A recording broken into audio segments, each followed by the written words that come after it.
everyone, I'm Miss Mary Beth. I'm the Youth Services Librarian at Ingalls Memorial Library in Range, and I'm here today for Armchair Adventures. And that's our series where every day I read a little bit of a book to you, and eventually we finish a whole book together.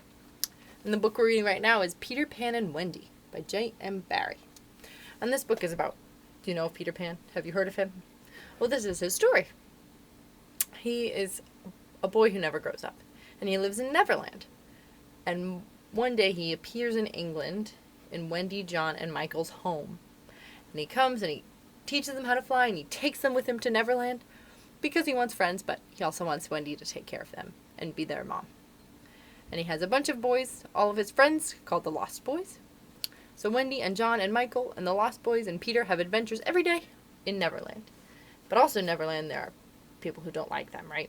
There's Captain Hook and his pirates. Captain Hook does not like Peter at all. And then there are the Native Americans and the mermaids and the beasts. All of them have adventures in Neverland. But we started a bad adventure, didn't we? Wendy, John, and Michael and the Lost Boys had decided to leave Neverland and go back to their parents because Wendy and John and Michael were worried that their parents missed them. So they were about to leave when they were attacked by the pirates. Actually, the pirates attacked the Native Americans and then moved on to Peter Pan because they just want to get Peter. So where we left off was they had taken all of the Lost Boys and Wendy and John and Michael. So let's see what happens. Well, I think we were about to find that out. Let's see.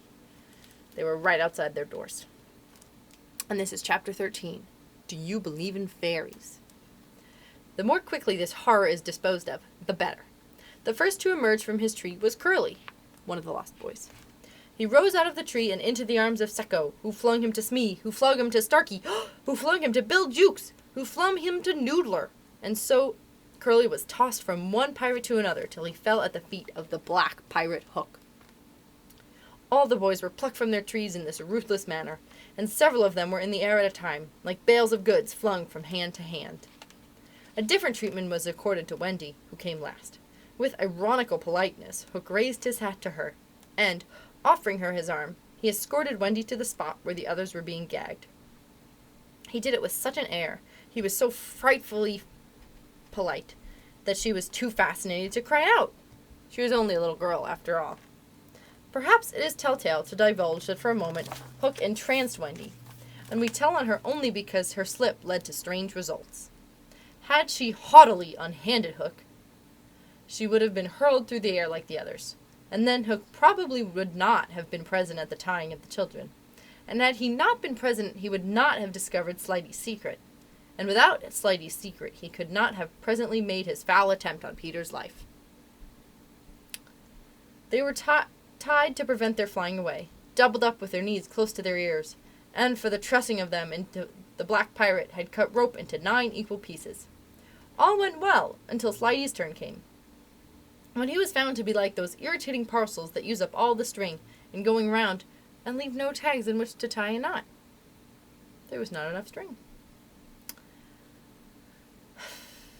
While Hook's dogs were merely sweating because every time they tried to pack up the unhappy lad tight in one part, he bulged out in another. Hook's mastermind, though, had gone far beneath Slighty's surface, probing not for the effects of this, but for the causes of why they ran out of string.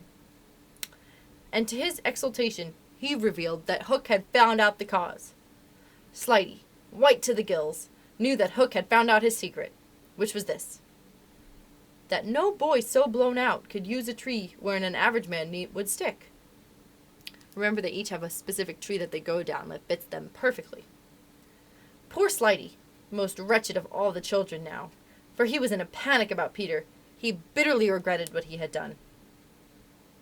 Madly addicted to the drinking of water when he was hot, Slighty had swelled in consequence to his present size, and instead of reducing himself to fit his tree, he had, unknown to the others, whittled his tree to make it fit him. Oh no. Sufficient of this, Hook guessed to persuade Slighty that Peter at last lay at his mercy. But no word of the dark design that now formed in the subterranean caverns of his mind crossed his lips. Hook merely signed that the captives were to be conveyed to the ship, and that he would be alone. How to convey them? Hunched up in their ropes, the captives might indeed be rolled down the hill like barrels, but most of the way lay through a morass. Again Hook's genius surmounted difficulties. He indicated that the little house must be used as a conveyance. The children were flung into the house. 4 stout pirates raised it on their shoulders, and others fell in behind. And singing the hateful pirate chorus, the strange procession set off through the wood. I don't know whether any of the children were crying. If so, the singing drowned the sound. But as the little house disappeared in the forest, a brave though tiny jet of smoke issued from its chimney, as if defying Hook. So here's a picture of the little house as it moves through the forest. You can see the pirates.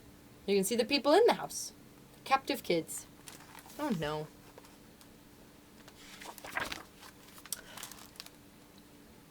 The first thing Hook did on finding himself alone in the fast-falling night was to tiptoe to Slidy's tree, and to make sure that it provided him with a passage. Then for long he remained brooding, his hat of ill omen on the sword, so that a gentle breeze which had arisen might play refreshingly through his hair. Dark as were his thoughts, his blue eyes were soft as the periwinkle. Intently Hook listened for any sound from the netherworld, but all was silent below. The house under the ground seemed to be but one more empty tenement in the void. Was that boy asleep, or did he stand waiting at the foot of Slidy's tree, with his dagger in his hand? There was no way of knowing, save by going down. Hook let his cloak slip softly to the ground, and then, biting his lips till a lewd blood stood on them, he stepped into the tree. He was a brave man, but for a moment he had to stop there and wipe his brow, which was dripping like a candle. Guess he was nervous. Then silently he let himself go into the unknown. Hook arrived safely at the foot of the shaft, and stood still again, biting at his breath, which had almost left him. As his eyes became accustomed to the dim light, various objects in the home under the trees took shape. But the only one on which his greedy gaze rested, long sought for and found at last, was the great bed. And on the great bed lay a sleeping Peter. Unaware of the tragedy being enacted above, Peter had continued, for a little time after the children left, to play on his pipes. No doubt rather a forlorn attempt to prove to himself that he did not care. Then he decided not to take his medicine, so as to grieve Wendy. Then Peter lay down on the bed outside the coverlet to vex her still more, for she had always tucked them inside the covers, because you never know that you might not grow chilly at the turn of the night. Then he nearly cried, but it struck him how indignant she would be if he laughed instead, so he laughed a hearty laugh, and he fell asleep in the middle of it. Sometimes, though not often, Peter had dreams, and they were more painful than the dreams of the other boys. For hours he could not be separated from these dreams, though he wailed piteously in them. They had to do, I think, with the riddle of his existence. At such times it had been Wendy's custom to take him out of bed and sit with him on her lap, soothing him. When he grew calm, to put him back in bed before he woke up, so that he should not know of the indignity to which she had subjected him. I think Peter would be too proud, don't you? But on this occasion he had fallen at once into a dreamless sleep. One arm dropped over the edge of the bed, one leg was arched, and the unfinished part of his laugh was stranded on his mouth, which was open, showing his teeth. Thus defenseless, Hook found him. He stood silent at the foot of the tree, looking across the chamber at his enemy. Did no feeling of compassion disturb him? The man was not wholly evil. He loved flowers and sweet music, and he let it be frankly admitted. He loved the idyllic nature of the scene, and it stirred him profoundly. Mastered by his better self, he would have returned reluctantly up the tree, but for one more thing. What stayed him was Peter's impertinent appearance as he slept. The open mouth, the drooping arm, the arched knee. There was such a personification of cockiness as, taken together, will never again, one may hope, be presented to the eyes so sensitive to their offensiveness. They steeled Hook's heart. If his rage had broken him into 100 pieces, every one of them would have disregarded the incident and leapt at the sleeper. Though a light from the one lamp shone dimly on the bed, Hook stood in darkness himself, and at the first stealthy step forward he discovered an obstacle, the door of Slidy's tree. It did not entirely fill the opening, and as he had been looking over it. Feeling for the catch, he found to his fury that it was low down, beyond his reach. To his disordered brain, it seemed that the irritating quality in Peter's face and figure visibly increased, and he rattled the door and flung himself against it. Was his enemy to escape him after all? But what was that?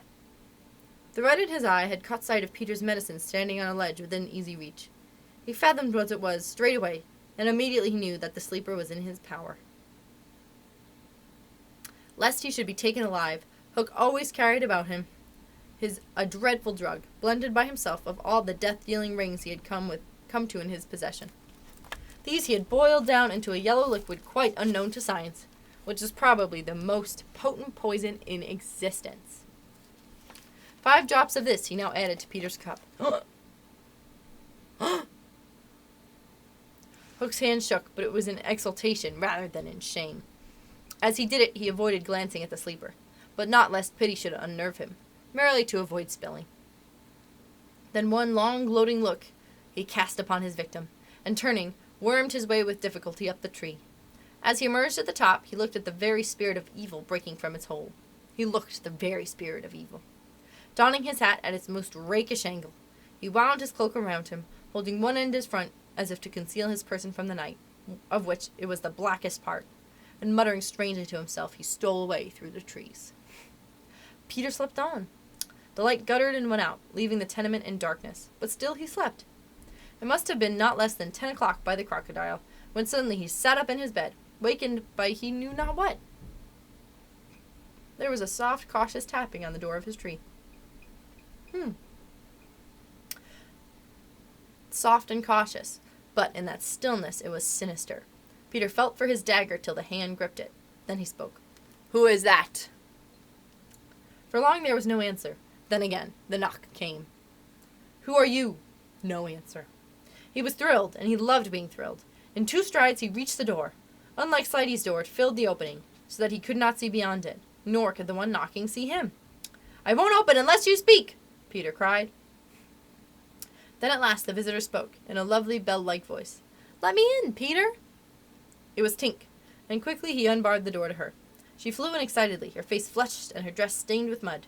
"What is it?" "Oh, you could never guess," she cried, and she offered him 3 guesses. "Out with it!" he shouted, and in one ungrammatical sentence, as long as the ribbon conjurers pulled from their mouths, she told of the capture of Wendy and the boys.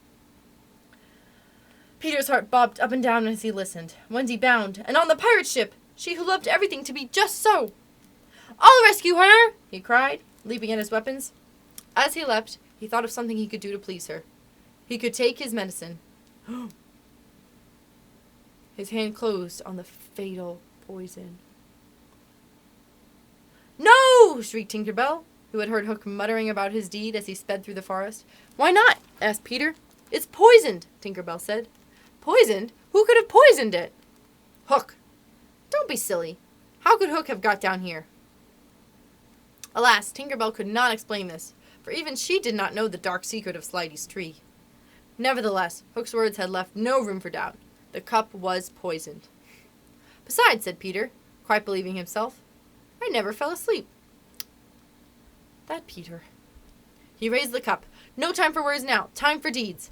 And with one of her lightning movements, Tip got between his lips and the draught and drained it to the dregs. Oh my goodness. "Why, Tink? How dare you drink my medicine?" But Tink did not answer. Already she was reeling in the air. "What's the matter with you?" cried Peter, suddenly afraid. "It was poison, Peter," she told him softly. "And now I'm going to be dead." "Oh, Tink, you drank it to save me?" "Yes." "But why, Tink?" Her wings would scarcely carry her now, but in reply she alighted on his shoulder and gave his chin a loving bite. She whispered in his ear, "You silly." And then, tottering to her chamber, she lay down on the bed. His head almost filled the 4th wall of her little room as he knelt near her in distress. Every moment her light was growing fainter, and he knew that if it went out she would be no more.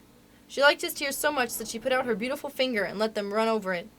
Her voice was so low that at first he could not make out what she said. Then he made it out. She was saying that she thought she could get well again if children believed in fairies. Peter flung out his arm. There were no children there, and it was night time. But he addressed all who might be dreaming of the Neverland, and all who were therefore nearer to him than you think. Boys and girls in their pajamas, and babies in their baskets hung from trees. "Do you believe?" he cried. Tink sat up in bed almost briskly to listen to her fate. She fancied she heard answers in the affirmative, and then again she wasn't sure. "What do you think?" she asked Peter. "If you believe," he shouted to everybody, "clap your hands. Don't let Tink die." Many clapped. Are you clapping? Clap your hands. Some didn't clap, though.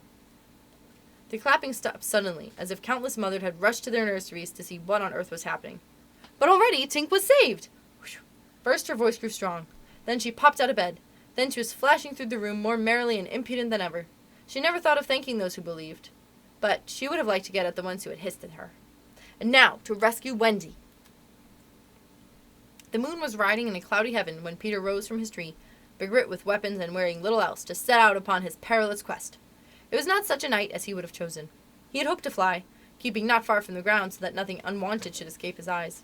But in that fitful light, to have flown low would have meant tailing his shadow through the trees, thus disturbing the birds, and acquainting a watchful foe that he was astir. He regretted now that he had given the birds of the island such strange names, that they are very wild and difficult of approach. There was no other course but to press forward, which he happily could do. But in what direction? For he could not be sure that the children could he be sure that the children had been taken to the ship? A slight fall of snow had obliterated all footmarks, and a deathly silence pervaded the island, as if for a space nature stood still in horror of the recent carnage. He had taught the children something of the forest lore that he had learned himself from Tiger Lily and Tinker Bell, and he knew that in their dire hour they were not likely to forget it. Slighty, as if he had an opportunity, would blaze the trees, for instance. Curly would drop seeds, and Wendy would leave her handkerchief at some important place. But morning was needed to search for such guidance, and he could not wait. The upper world had called him, but it would give no help.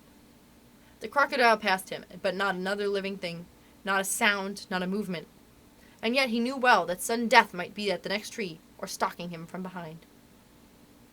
He swore his terrible oath, "Hook or me this time!" And he crawled forward like a snake, and then again erect. Then he darted across a space in which moonlight played, one finger on his lip, and his dagger at the ready. He was very happy. And that is the end of chapter 13. Wow. I'm so glad that Peter was saved by Tinkerbell. That was very brave of her. I'm glad that she was saved too. You'll have to join me tomorrow to find out what happens. Does Peter make it to Hook? Does he save all of his friends? I don't know.